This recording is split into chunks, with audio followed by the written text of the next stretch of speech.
Hi, Year 9. Really short video for you today to help you with the final redrafting of your speeches.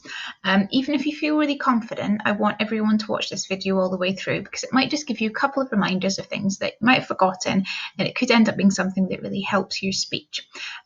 So it's only going to be about 5 minutes or so, and then you've got the remainder of today's lesson and next lesson to finish your redraft. So bye from me, and now on to improving your speeches. So I'm going to use the planning sheet just to guide you through, because I think a lot of people have forgotten about this planning sheet, or they've started to use it and then they've stopped. But it really is the best way to structure your speech, and a lot of my EBIs tended to be around people needing to restructure it. Most people have a really good idea, most people have got enough to say about it, but they've just forgotten to structure it in a way that helps them write it effectively. So my first EBI, and this is to almost everybody, is that you need to remember that you're not just telling me about something in your speech. You're supposed to be sharing your opinion on something. Now that means that you have to have an argument. So you're not just let's use an example of plastic waste in the ocean. That's something that lots of people are doing. You're not just telling me about plastic waste, you're telling me your opinion, and that means that you want something to happen, and you need to remind yourself of this. And I've given you some examples. Is your opinion that something needs to be changed? Do people's attitudes need to be changed? Do their opinions need to be changed? Does their behaviour need to be changed? Do you think something should be banned? Are you arguing that we ban plastic, single-use plastics? Are you arguing that we ban kind of dumping in the ocean? Do you want people to reconsider something? Do you want something to be made legal or illegal? So this is a reminder to everyone that your speech isn't just to tell me about something, it's to tell me what your opinion is and what you want to happen. So I think that lots of people could do with rewording parts of their introduction and just taking perhaps some of these phrases and telling me what you want to happen as a result. What do you want your audience to change? Okay, we don't need to think about the planning because everyone's done the planning. I'm just going to remind you about the structure and things that you should be doing in the main body of your speech. Now, most people wrote a really good intro. Some people forgot an introduction entirely. You need to go back and you need to look at my video that helped you with the introduction. But that's it. I'm going to leave the intro because most people did that very well. Now, the main paragraph. Lots of people, my EBI is that I think you're lacking ethos. And remember, ethos is when you say why the topic is important or relevant to you. So why do you care about it? Why have you chosen that topic? Now, it might just be, in all honesty, that you couldn't think of anything else and you're just going to talk about that. That's fine, but you have to come up with a reason that you care about it to make your speech more compelling, to make it more interesting, and to make it more persuasive.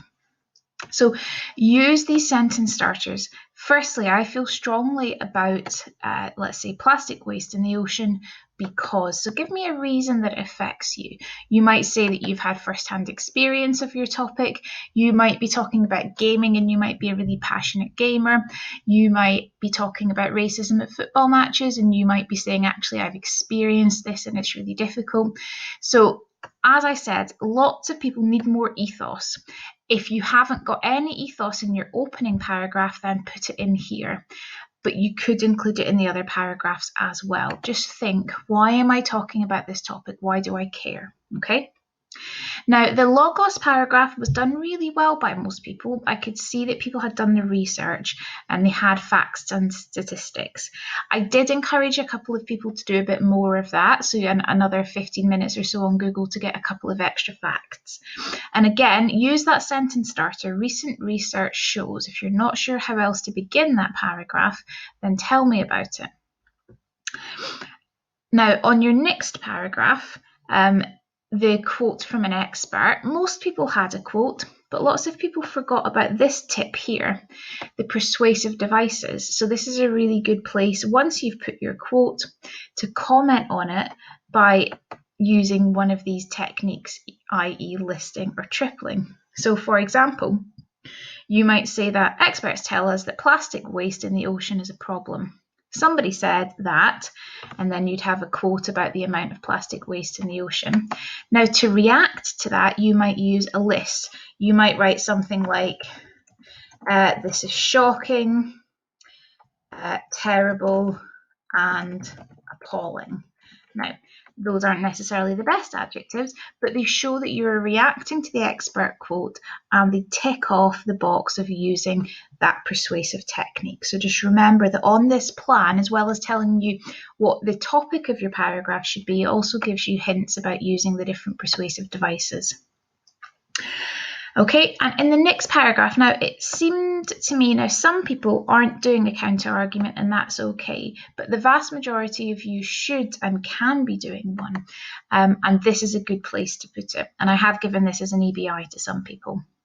So again, using these sentence starters will help you. Some people might argue that. However, I strongly believe that in the news last week. So using an anecdote to reinforce why you believe what you believe, despite other people maybe thinking something different.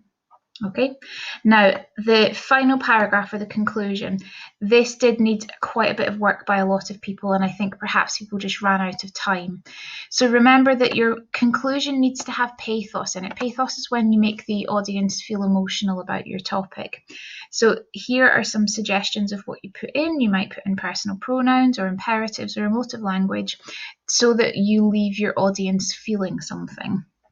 And what I would also urge is that you go back to your introduction at the conclusion and you remind your audience what you want to happen. Do you want them to change their mind? Do you want them to change their actions?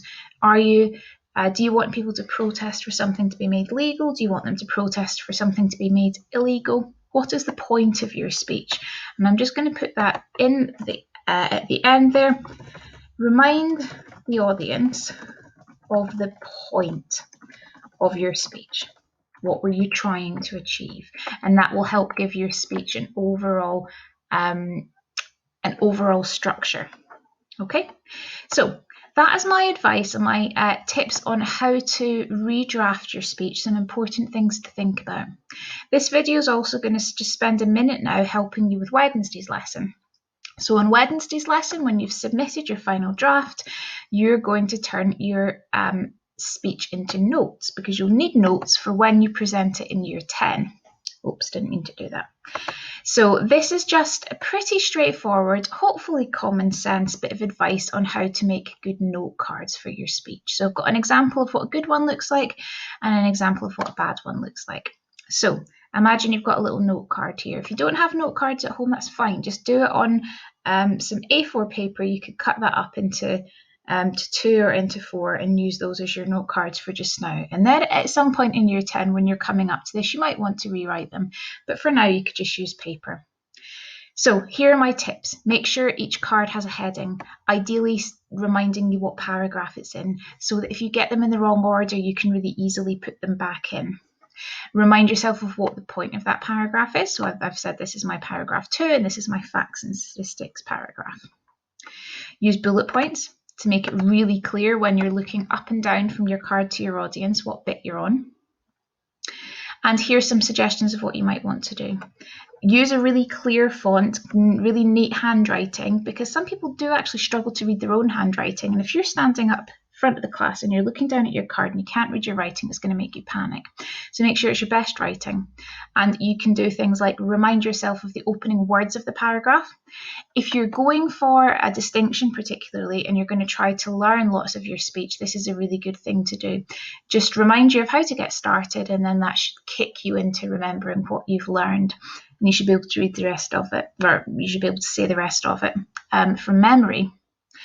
What you can also do is remind yourself of key linking words or sentences within that paragraph. So this might kind of jog your memory. Oh yeah, this is my paragraph on how, or this is my sentence on how it's a really shocking statistic, blah, blah, blah.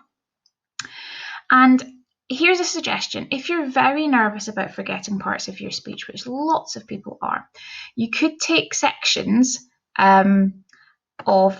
sections of full sentences, and you could put key phrases in bolder caps, just like I've done here. So this is a full sentence. When I first started researching this topic, I felt shocked and appalled, and I wanted to make a change.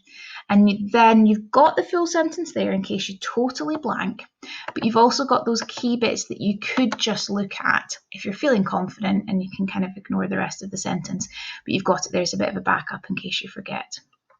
So there's some suggestions of what a good note card would look like for a speech. And then, I mean, it's the opposite that creates a bad note card. You can see there is no heading, so it doesn't tell me what note card this is unless I start to read it. The text is really small, it's quite difficult to read. It's not been broken up, so avoid simply rewriting your whole paragraph without breaking it up, because there's no way of you glancing down at that easily. You just have to read the whole thing. And then if you do end up reading it, if you're nervous, it's going to lower your overall grade. So this is what you want to avoid on Wednesday, and these are the kind of cards you want to create. So you might create one card per paragraph, or you might want to split it into two. It's totally up to you.